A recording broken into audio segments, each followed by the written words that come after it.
मानस शांत हों, जिनके गुणों के गान में वे वर्धमान महान जिन विचरे हमारे ध्यान में।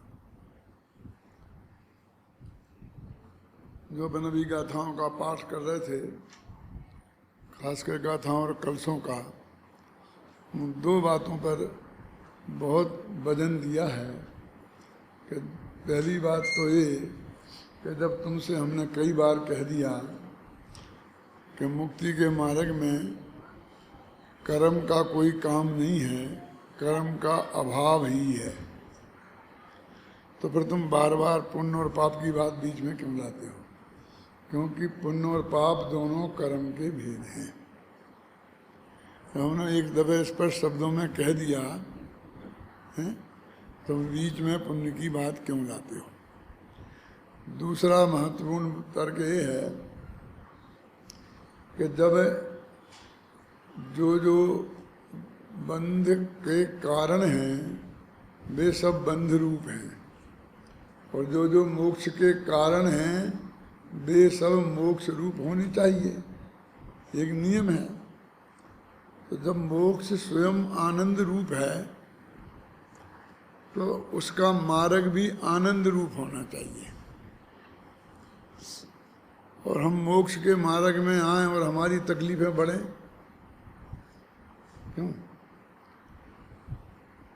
बहुत फिर हम वृत्ताधिक में जाएं, अनुवृत्तों में, महावृत्तों में, माने छठ में, पांचवें छठवें गुणस्थान में हों, तो हमें बहुत तकलीफें देखेंगे भैया, हमारे बस की तो वो नहीं है। जितनी तकलीफ उसमें है उसे करना हमारे बस की नहीं है। इतनी गर्मी, इतनी सर्दी, इतनी भूख प्यास, फंडामेंटली गड़बड़ हो गया ना कि तुझे मोक्ष मार्ग जो है वो दुख रूप दिख रहा है, कष्ट रूप, और मोक्ष सुख रूप। तो ये कैसे हो सकता है? वो मोक्ष यदि सुख रूप है तो उसका मार्ग भी सुख रूप होना चाहिए। तो वो तो सुख रूप होगा ही ना, संबर निर्जरा मार्ग है ना। और शास्त्र में भी लिखा है ना कि भाई पहले गुणस्थान से चौथे गुणस्थान में आते ना सीधे, तो वो उसके बहुत सुख है। यहाँ तक कि लिखा है कि यो चिंत निज में थिर भई जिन्हें अकथ जो आनंद लहो, सो इंद्र नाग नरेंद्र बाही मंदिर के नहीं कहो। और ज्यों ज्यों आगे बढ़ेंगे त्यों त्यों वो आनंद की वृद्धि होनी चाहिए। ये भी उसकी एक लक्षण है, परिभाषा है कि ये कैसे हो सकता है कि यहाँ दुख की वृद्धि होती जाए और वहाँ एकदम फिर आनंद में हम पहुँच जाएं।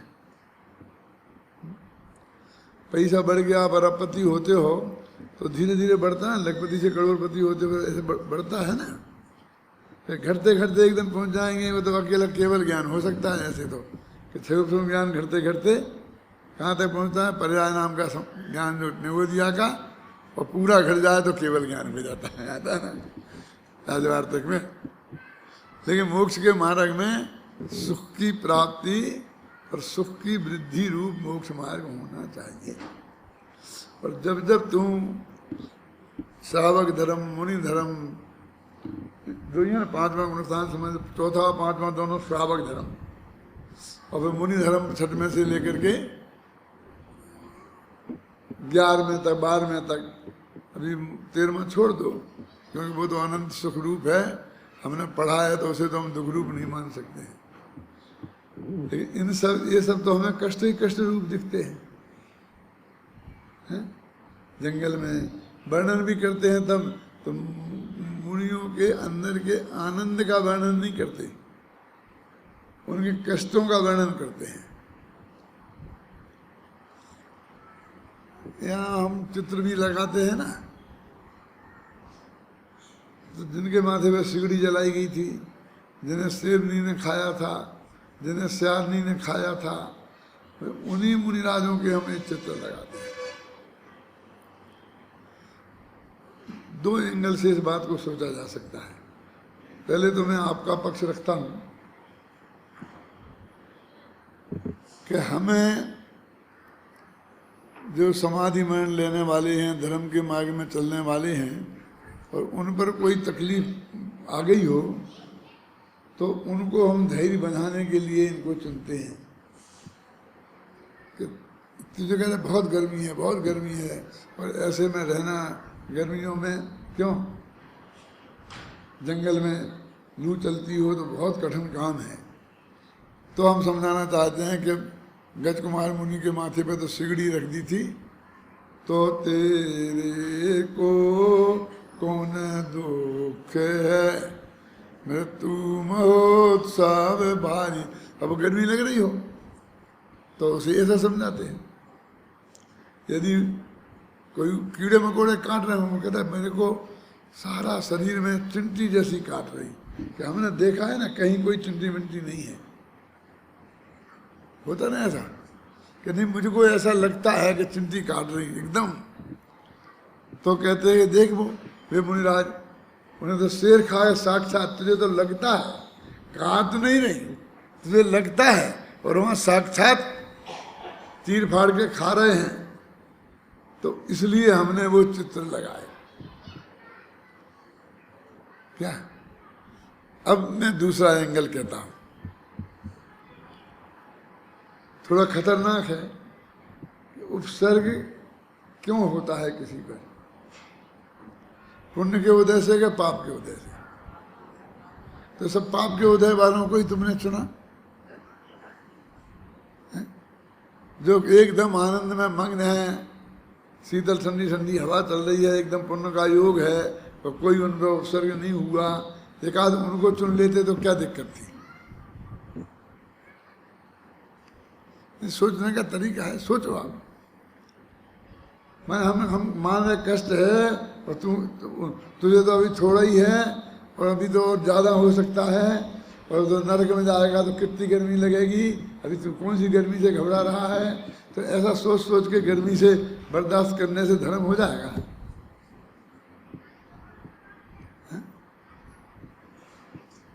वो जो एंगल है, ये मैं नहीं कहता हूँ, वो है जिनवाणी में, और समय समय पर हम उसका उपयोग भी करते हैं, और हमें करना भी चाहिए।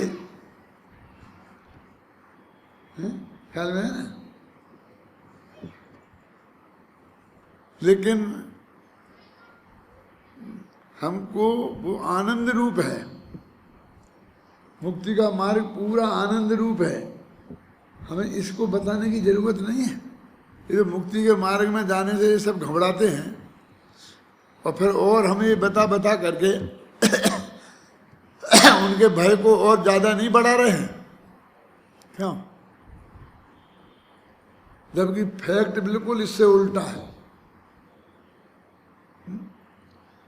चौथे 19 स्थान से 5 में 5 में से 6वें 7 में 6वें 7 में से 8 में ऊपर, अभी तो मान लो 7 में से ऊपर नहीं जाते हैं, तो आगे इससे वो दशा ज़्यादा सुखरूप है ना।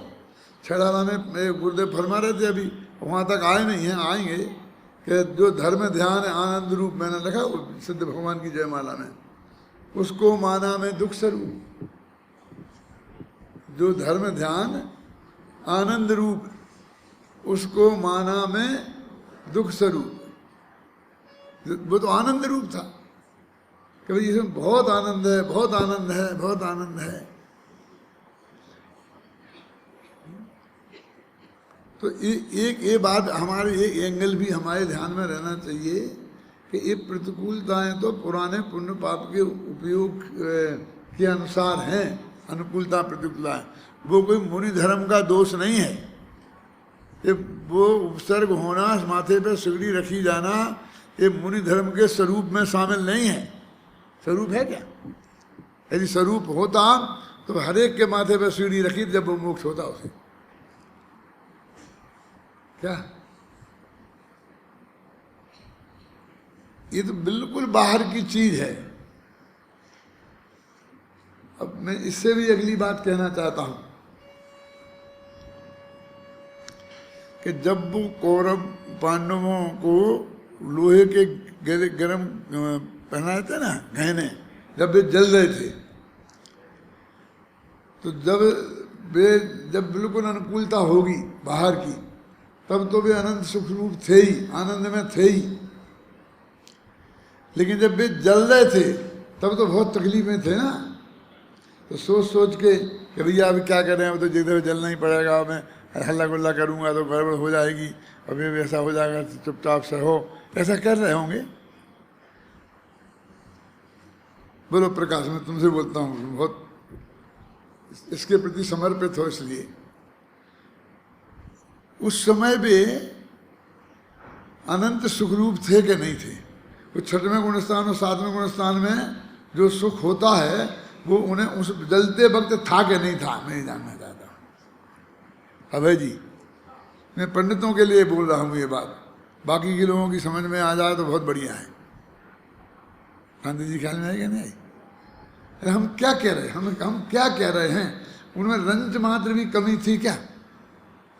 मैं पूछता हूँ कि जब वे युधिष्ठिर, भीम और अर्जुन जल रहे थे और उसी वक्त वे गुणस्थान भी चढ़ रहे थे, श्रेणी भी चढ़ रहे थे, तो उनका आनंद बढ़ रहा था कि दुख बढ़ रहा था? बोलो। हमें वो दुख ही दुख दिखता है, बाहर का दुख ही दुख दिखता है।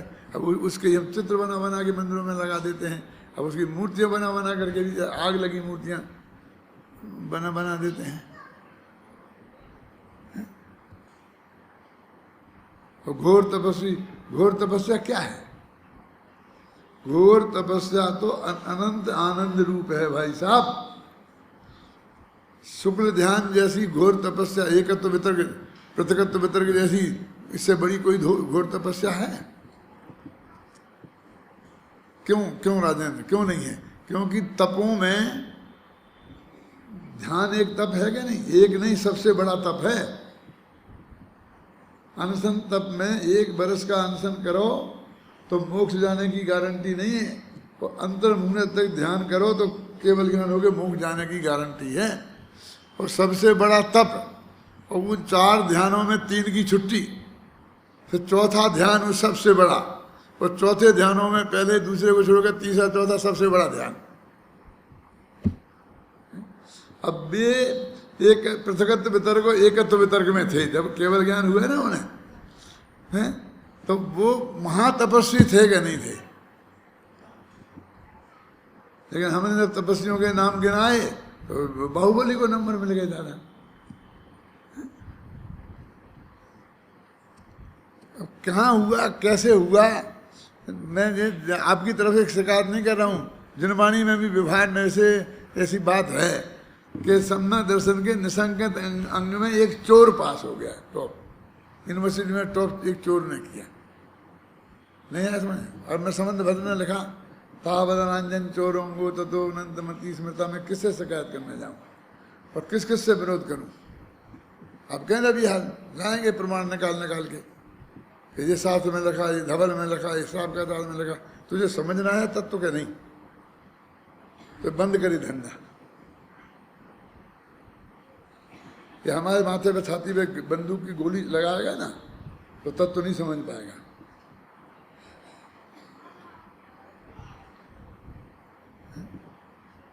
हमको फांसी पे चढ़ाना चाहता है, हमको संबंध भद्र के विरुद्ध खड़ा करना चाहता है, हम नहीं होंगे खड़े। क्या करें? ये कुछ लिखा है ना, तावदांजन चोरोंगो ततो अनंतमतीस्ता, तो अंजन नाम का चोर प्रसिद्ध हो गया।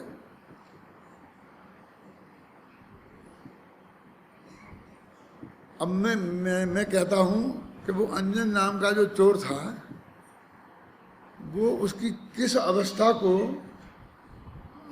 समंत भद्र ने उदाहरण के रूप में प्रस्तुत किया। हम वो उसे तो पकड़ने की हम कोशिश नहीं करते हैं, तो चोर लगा ना तो हम चोरी वाली अवस्था को पकड़ते हैं, और हमने कहानी बना ली ऐसी। कैसी? कि वो राजा की रानी का हार चुरा के भागा था। कि हार क्यों चुराया था? क्योंकि जो उसकी बेस्या थी ना प्रेमिका, उसने कहा था मुझे रानी का हार चाहिए, नहीं मैं तेरे से प्रेम नहीं करूँगा। तो वो बेस्यागामी भी था, तो चोरी करके भाग रहा था। हैं? अब वो ऐसा आदमी, और आते आते, और क्यों सेठ वचन परिणाम, सेठ का वचन प्रमाण है बस, और आड़म ताड़म कछु न जानम। यहाँ तो कहते हैं एक अक्षर कम ज़्यादा नहीं होना चाहिए, और मैं पूछता हूँ ये नमोकार मंत्र का सम्मान है कि अपमान? कि आड़म ताड़म कछु ना जानम। मैं ये कहूँगा गुरुदेव श्री ने ऐसा कहा है कांजी स्वामी ने, हम कुछ नहीं जानते कांजी फांजी को, तो ये कांजी स्वामी का अपमान है कि सम्मान है? ऐसे आड़म ताड़म कछु नहीं जानो, ये नमोकार मंत्र का सम्मान है कि अपमान? और सेठ वचन पर, मैं तो सेठ के वचन को प्रमाण मानता हूं। कौन सा सेठ?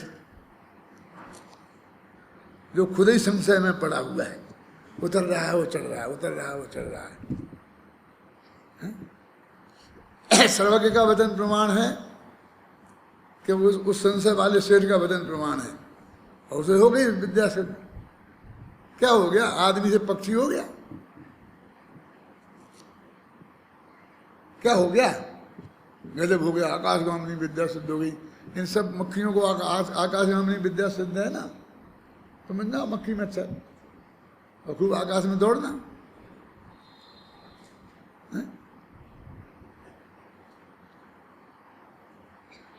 अब वो कहानी को हमने बना दिया, कहानी हम किसने बना दी मुझे नहीं पता, लेकिन उनने तो अकेला इतने लिखा ना, अंजन चोर। अब अंजन चोर, कौन सा अंजन चोर उनके दिमाग में था? जिसे केवल ज्ञान हुआ ना, उसके पहले जब सम्यक दर्शन हुआ होगा ना, तब उसकी जो दृढ़ता हुई होगी ना, उसका कोई प्रसंग होगा। हो सकता है समंत भद्र ने उस प्रसंग को उदाहरण के तौर पे बनाया हो, और हमने अपनी कहानी करके, श्री भट्टारक महोदय ने कहानी बना दी और वो हो गई बढ़िया। मेरे कहने का मतलब कि ये बोझा लेके हम तत्व नहीं समझ सकते हैं। क्या हम जो कह रहे हैं उस तत्व को सब तर्क को समझो, और ये बंदूक की गोलियां चलाना बंद करो यदि समझना है तो, क्योंकि तुम भी इतना बोझा लेकर के तत्व नहीं समझ पाओगे। क्या ये तो बहुत स्पष्ट है ना, ये है ना असंख्य गुण निर्जरा, जो जितने जितने आगे आगे के वो बढ़ती ना, कितने 11 स्थान है ना संजीव, सम्यक दृष्टि श्रावक वृत्ता अनंत वियोजक, वो 11 स्थानों में असंख्य असंख्य गुणी निर्जरा है। और निर्जरा माने शुद्धि की वृद्धि, शुद्धि की वृद्धि माने आनंद की वृद्धि, शुद्धि की वृद्धि माने आनंद की वृद्धि है ना। और क्या, और क्या उसी आनंद आनंद बढ़ रहा है ना साथ में, क्या नहीं? तो वो इतने स्थान हैं उनके, तो वो बढ़ ही रहे हैं, चाहे वो उपसर्ग का काल हो, चाहे पुण्य के उदय का काल हो, चाहे पाप के उदय का काल हो, इससे क्या फर्क पड़ता है? अभी हम और थोड़े आधुनिक संदर्भ में देखें इसी बात को कि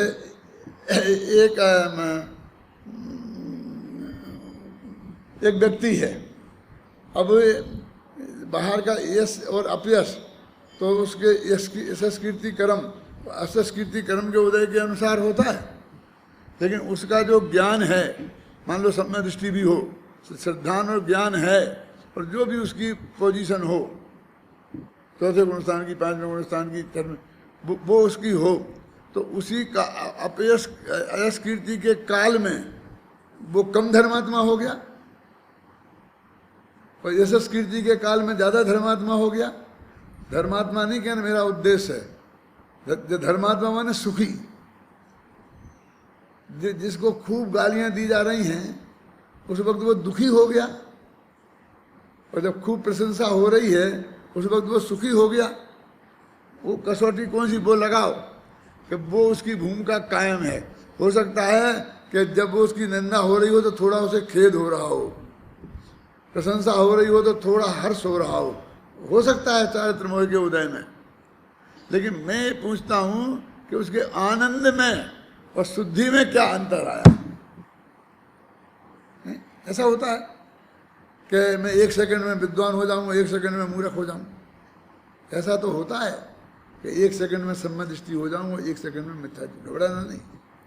उसका तो प्रमाण है शास्त्र में, है ना, जे जे पंडित उपसमी क्षयोपसमी, की अवस्था तो लोहार की संदासी है, क्षण माही आग माही, क्षण माही पानी माही, क्षण में मिथ्यात्व, क्षण में ज्ञान कला बासी है। लेकिन ये सब कैसे भूल जाएगा?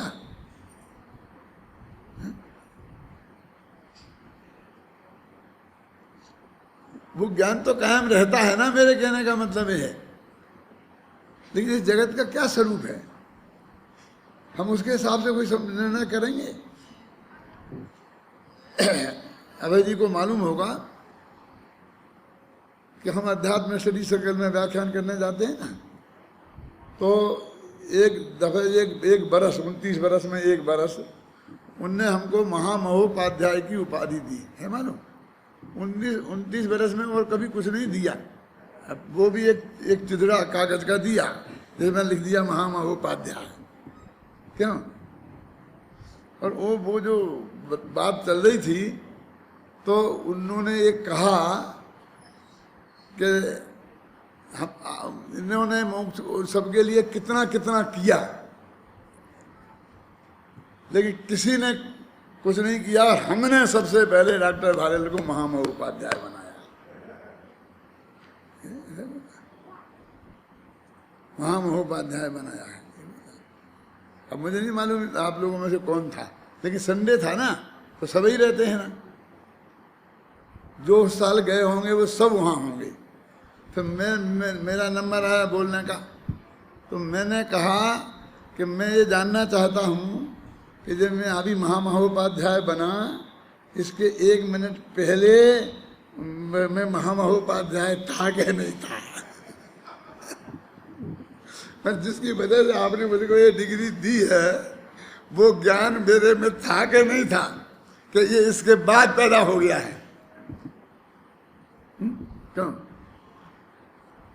ये तो आपने समझ लो कि अपीलिंग किया और आपने दिया, तो ये तो महामहोपाध्याय यदि में था तो था, और नहीं हुआ तो तुम्हारे कागज के टुकड़े से नहीं बना, नहीं हूं तो नहीं हूं।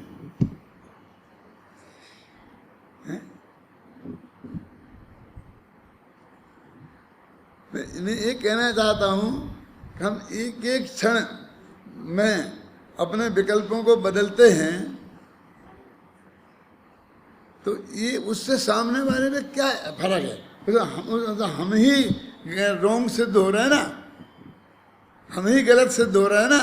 तो एक क्षण बाद ये, एक क्षण बाद ये हो जाता है, एक क्षण बाद में आदमी बहुत बुरा होता है, फिर एक क्षण बाद में वो समझौते नाम की एक कुछ चीज़ होती है, कुछ करते हैं कोई 10-5 मूर्ख बैठ के, बेटा थोड़ा तू झुक जा, थोड़ा तू झुक जा, ऐसा कर करा करके, और आपस में हाथ मिलवा देते हैं, मालाएं डलवा देते हैं, और वो सब अच्छे हो जाते हैं।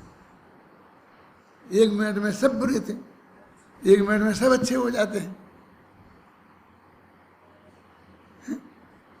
ये क्या खेल है कि उन्हें आप 10-5 मूर्ख कह रहे हो? कहाँ? क्यों? ये स्वरूप का जान रहा है। कहाँ होता है तुम्हारे कुछ करने से, क्या होता है कहने से, क्या होता है इससे, क्या बिल्कुल क्षण तुम्हारे विकल्प हैं क्षण क्षण के, इससे किसी का कुछ नहीं होता, इससे किसी का संबंध कहीं कुछ भी 3 लोगों 3 काल का नहीं है। कितना जैन दर्शन, कितना वैज्ञानिक धर्म, और पूज्य गुरुदेव जी जैसे बताने वाले उसका स्वरूप हमें, और इस मनुष्य भव में हमारे हाथ लग गया, और हम कितनी व्यर्थ की बातों में अपने उपयोग को खराब करते हैं, समय खराब करते हैं, शक्ति खराब करते हैं।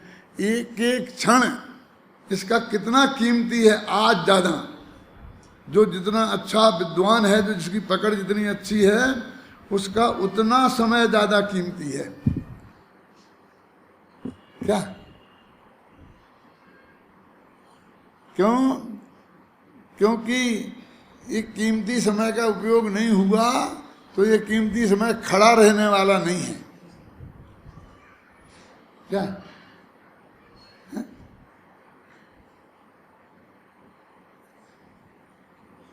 हमारा तुम्हारा थोड़ा सा अनबन हो गई तो बनी रहेगी, तो क्या फर्क होने वाला है?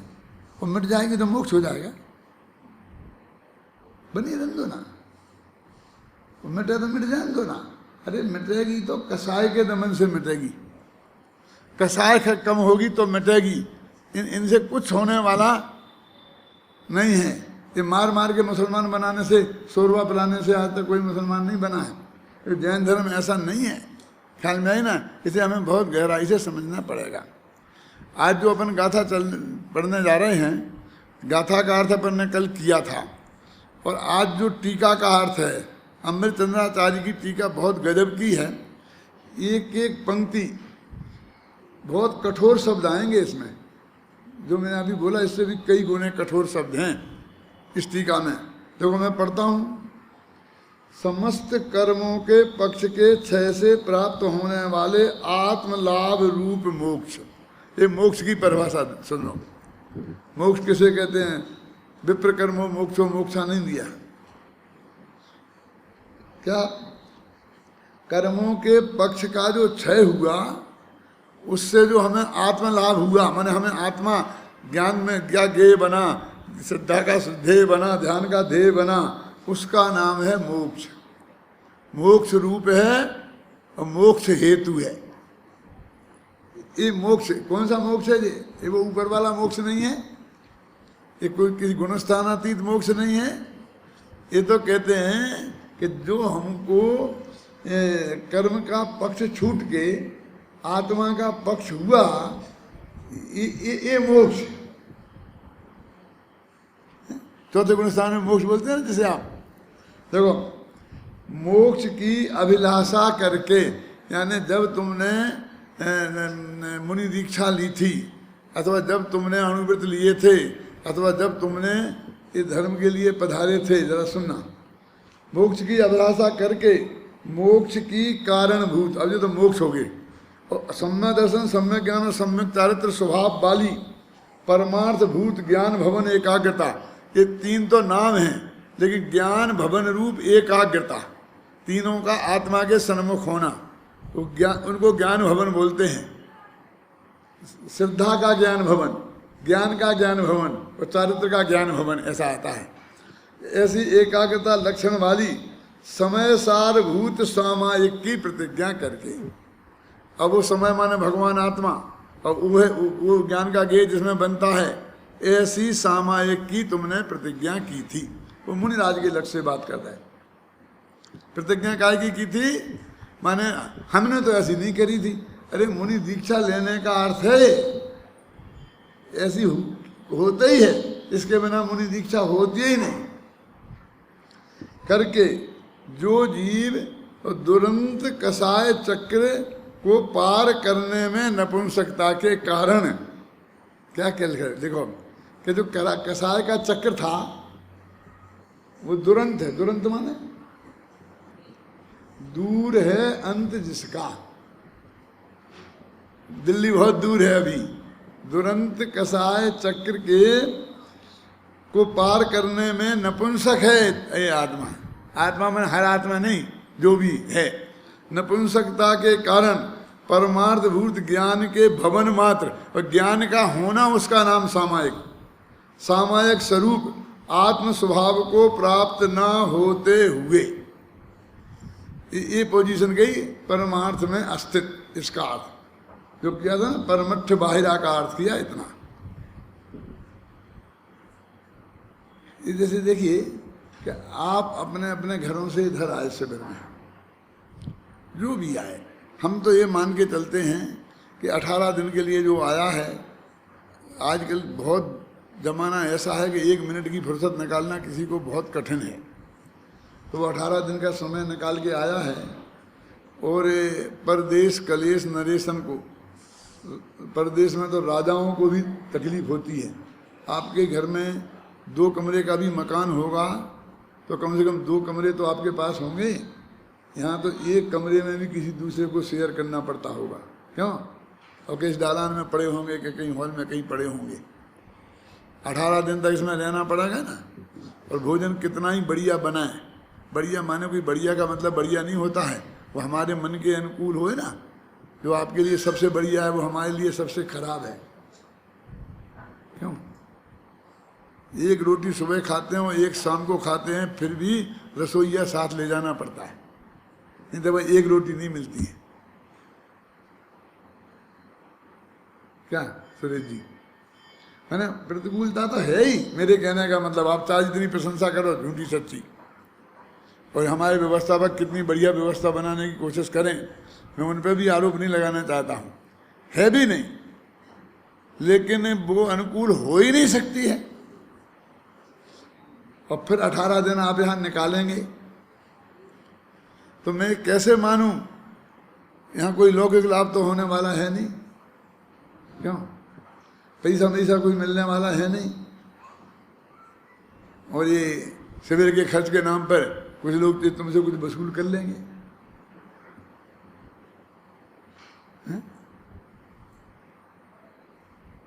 मैंने फिर भी है ना, हम कैसे माने कि आप किसी लौकिक लाभ से आए हैं, और फिर भी आप ऐसा कहो कि हम तो चले ही आए अब की बार, क्या अरे कुछ नहीं मिलेगा तो मिलना जुलना तो हो ही जाएगा। तो ऐसा लगता है कि जैसे आपने हमारे मुंह में ऐसे एकदम खट्टा खट्टा आ गया, क्या करे अभी, क्या करे कि हमारे इतने इस महाप्रयास को आपने मिलने जुलने का अड्डा बना लिया है। इतना तो लाभ हो भाई, ये लाभ है, ये मिलना जुलना लाभ है। क्यों बाबू भाई? अरे हम तो जिससे वो मुनिराज के लिए कह रहे थे, मैंने आपको अपने जैसे लोगों पर घटित किया है कि तूने जो सामायिक की प्रतिज्ञा लेकर के तू मुनि हुआ था और अब किन झंझटों में पड़ गया है। मैं कहता हूँ हमें क्या मतलब मुनियों से, मतलब तो बहुत है, हमारे परम पूज्य हैं, लेकिन फिर भी झंझट में नहीं पड़े तो हम अपनी सोचें ना कि हम इस धर्म के क्षेत्र में किस भावना से आए। 4 अक्षर सीखने आए ना, तो नहीं सीख पाएंगे तो भी ये फायदा है, वो तो भी फायदा हमें नहीं चाहिए, वो हमें सुनना नहीं है। क्यों नहीं सीख पाएंगे? सीखेंगे ही जब सुबह 5 बजे से लेकर पूज्य गुरुदेव श्री हमें जगाते हैं, हम उनकी वाणी से देखते हैं ना, और शाम तक अंत तक 10 बजे तक समत प्रकाश जी अपन को जगाए रखते हैं। तो फिर क्यों ऐसे जाएंगे? ऐसी झूठी कल्पना क्यों करना? उसके भरोसे क्यों रहना? हम तो उस परम सत्य को सुनने जाएंगे। हमें तो परम सत्य जो हमारे सामने जनवाणी का है, हमें वो जानना है, और उसको हम जान के ही रहेंगे पूरे संकल्प के साथ। हम अपनी बात को करें ना, देखो क्या लिखते हैं अभी, नपुंसकता के कारण सामायिक स्वरूप आत्म स्वभाव को प्राप्त ना होते हुए अब कहाँ उलझते हैं वो देखो।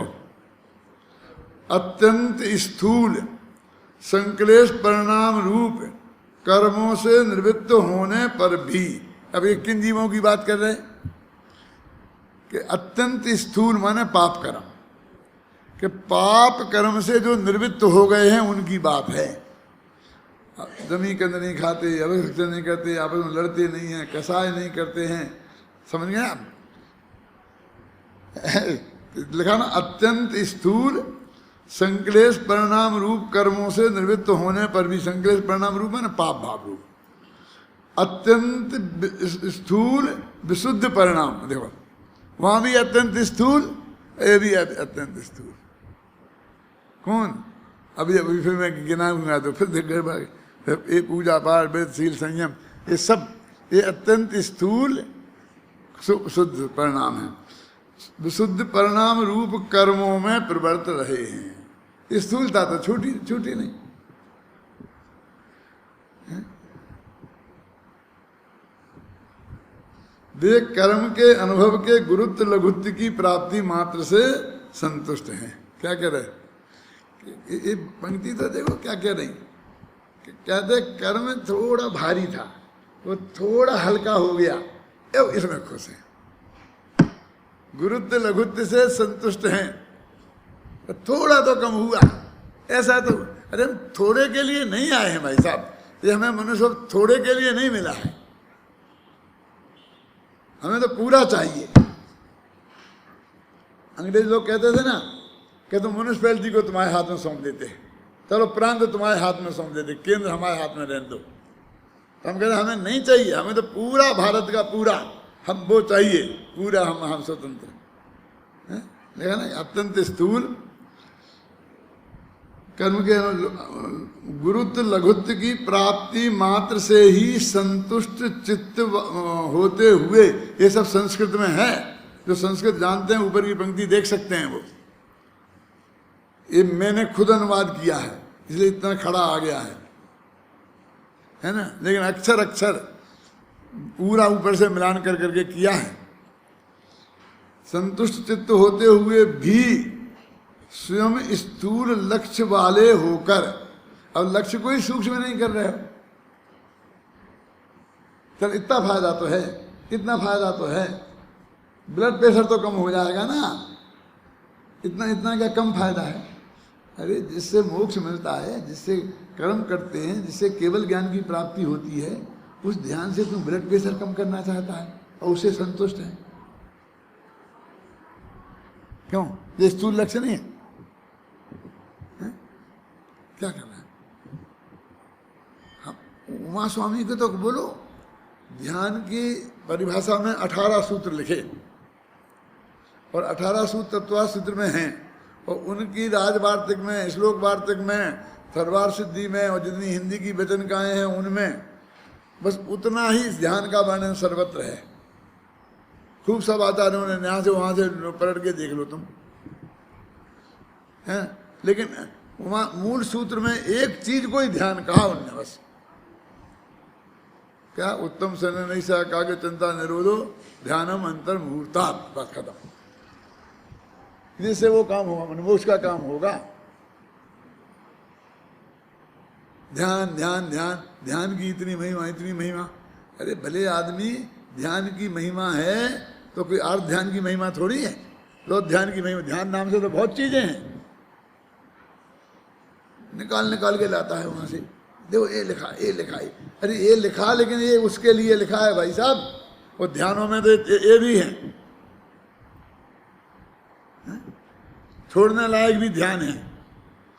मैंने एक दिन कहा था, अपनी किताब में भी लिखा है कि इन ध्यान के शिविरों लगाने वालों से पूछो और जाकर तुम देखो कि एक आध दिन उन्होंने जो 100 घंटे का क्लास लगाई होगी बाबू भाई, तो एक दिन में एक वाक्य भी बोला है कि ऐसे भी ध्यान होते हैं जिन्हें छोड़ना चाहिए। बोलो एक शब्द निकाल निकाल के लाओ मेरे पास।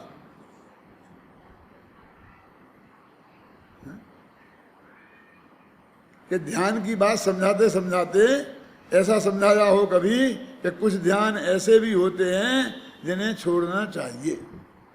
वे तो करने वाले ध्यान के गीत गाते हैं ना, तो करने वाला ध्यान तो अकेला वो ही है जो अंतर्मुख में से केवल ज्ञान होता है।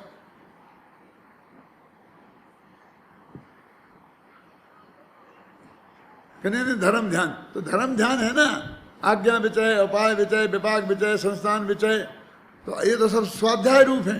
ये तो हमारा सुबह से शाम तक ध्यान ही का तो शिविर है जी। आज्ञा विचय माने जिन्होंने भगवान की आज्ञा क्या है, करुणान योग की क्लास, करुणान योग की क्लास। आज्ञा विचय माने चरुणान योग,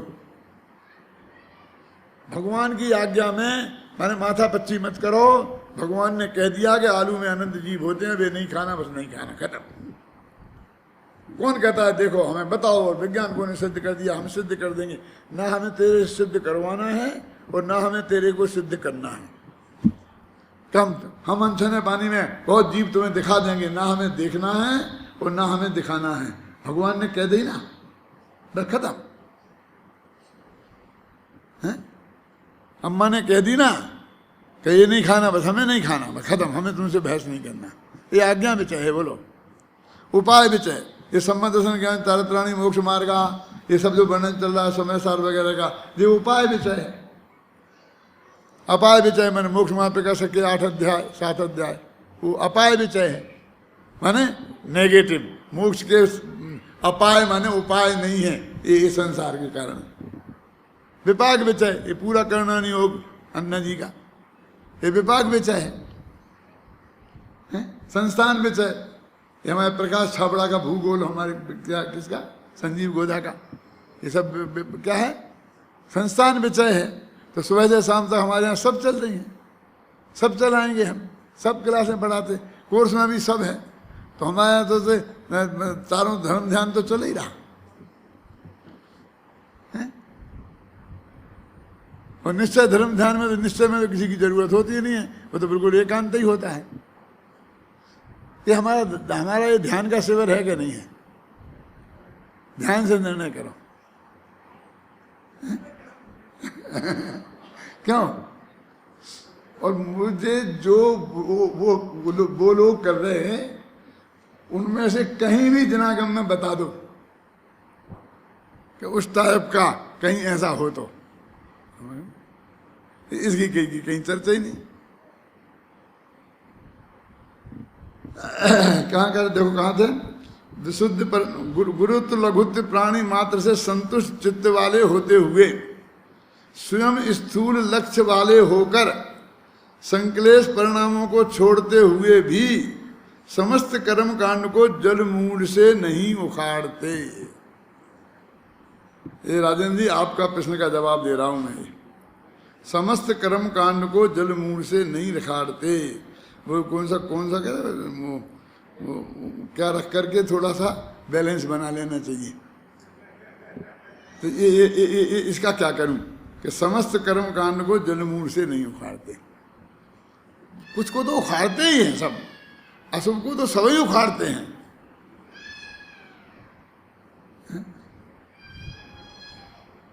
ऐसा नहीं कि मैं तुम्हारी बात सुनता नहीं हूं, सुन लेता हूं, बहुत सोचता हूं, जरूरत पड़ती तब कहता हूं।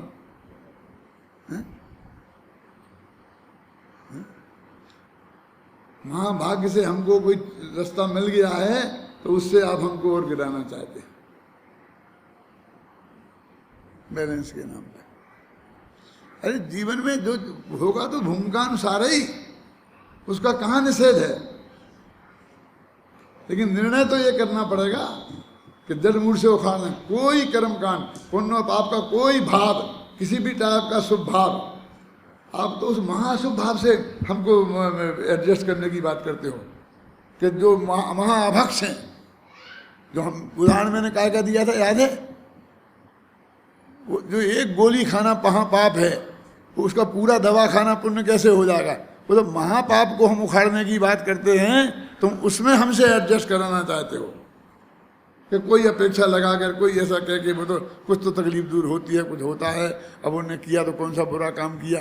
अरे पहले बुरा नहीं किया माने ये काम बुरा नहीं है, उनने किया कि नहीं किया जाने दो, लेकिन ये काम बुरा तुम बुरा ही नहीं मान लेना कि कौन सा बुरा किया, ये बुरा किया ना हम कह रहे हैं।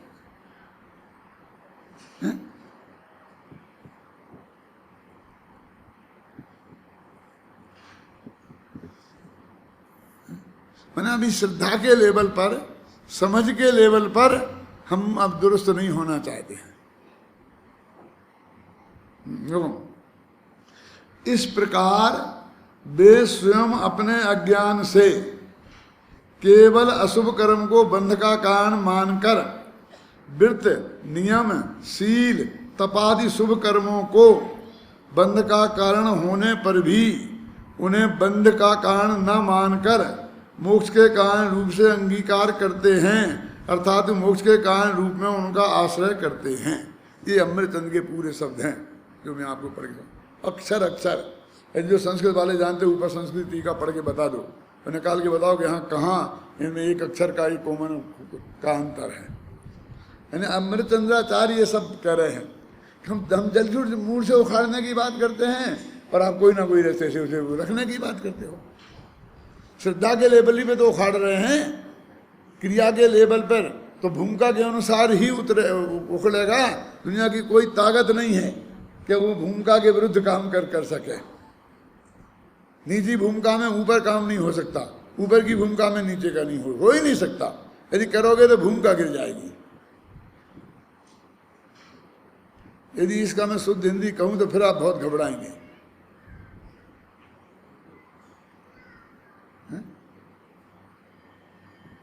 कहूं मैंने पूछा था बाबू भाई से कि बाबू भाई मैंने सर्वज्ञ का आगम जितना पढ़ा है उस सब में ये पढ़ा है कि सम्मा दर्शन होने के बाद में फिर पहली प्रतिमा होती है, फिर दूसरी प्रतिमा होती है, दूसरी प्रतिमा में अणुव्रत होते हैं, फिर पांचवी प्रतिमा में जाकर के नहीं हो, सातवीं प्रतिमा में ब्रह्मचर्य होता है। भगवान ये कहते हैं कि सातवीं प्रतिमा में कि पहले ब्रह्मचर्य नहीं होता। अब मैं आपसे पूछना चाहता हूं कि होता है कि नहीं होता। क्या कह रहे हैं? मैंने आप हो ब्रह्मचारी कहने में ये पूछना चाहता हूं।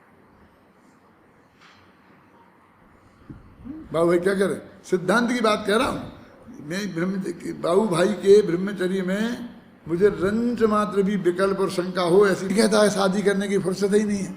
उसे राजनीति के लिए समय चाहिए, हमें समाज नीति के लिए समय चाहिए, किसी को मुकदमा लड़ने के लिए समय चाहिए, किसी को और चक्करों के लिए समय चाहिए, और उसकी वजह से नहीं मिल पाया, क्यों ले लिया, कैसे, किस चक्कर में ले लिया, क्या ले लिया, अब हम क्या करें उसको। और उसको भुनाना चाहता है धर्म के नाम पर, उसकी कीमत में डिग्री जैसा उपयोग करता है।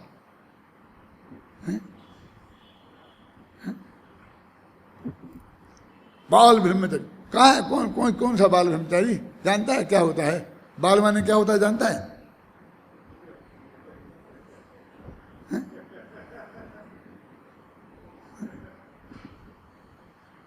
बाल शब्द का अर्थ ही समझ में आता होता तो अपने को गौरव से बाल ब्रह्मचारी नहीं कहता।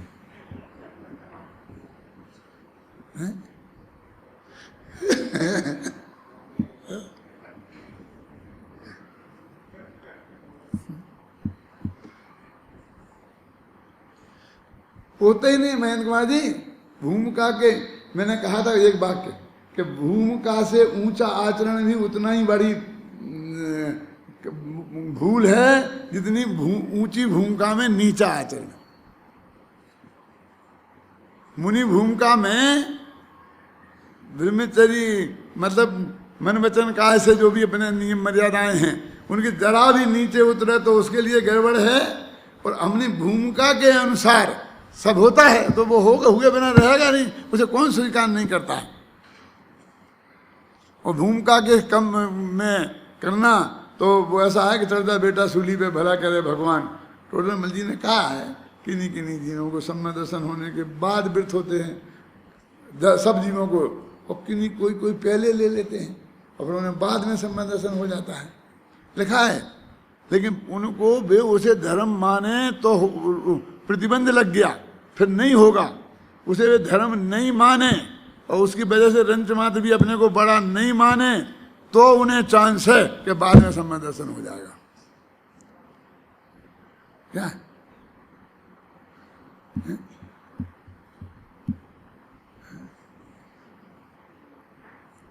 एक ब्रह्मचारी लाभानंद जी थे, आप बहुत पहले जानते थे ना, जब मैं यहाँ आया था तो मैं हमारे दोस्त भी थे यहाँ आए, पंडित जी आपने मेरी ये व्यवस्था करो, ये व्यवस्था करो, ये व्यवस्था करो, ये व्यवस्था करो। क्या क्या कह रहे, क्या व्यवस्था करो? सब व्यवस्था है, ठीक है, आप शांति से बिराजो, हो जाएगा, सब हो जाएगा। नहीं नहीं, आपकी ड्यूटी है, आपको ये करना चाहिए। क्या क्या ड्यूटी है हमारी? तुम हो क्या, बताओ तो, कौन सा गुणस्थान है तुम्हारा? तुमसे ही पूछा, तुम बता दो। है? अरे भाई, हम और तुम बराबरी में तो खड़े हैं, क्या फर्क है बताओ? अब हम अपनी भी व्यवस्था कर रहे हैं, फिर इतना पढ़ रहे, लिख रहे, बच्चों को पढ़ा रहे, किताबें लिख रहे, और तुम कुछ नहीं कर रहे और अपना भार हमारे माथे पे डालना चाहते हो। अरे थोड़ा भार हमारा संभालो, 2 बच्चे तुम संभालो, हमारे 2 हम संभालेंगे। क्या है? तो हम 2 किताबें ज्यादा लिखेंगे।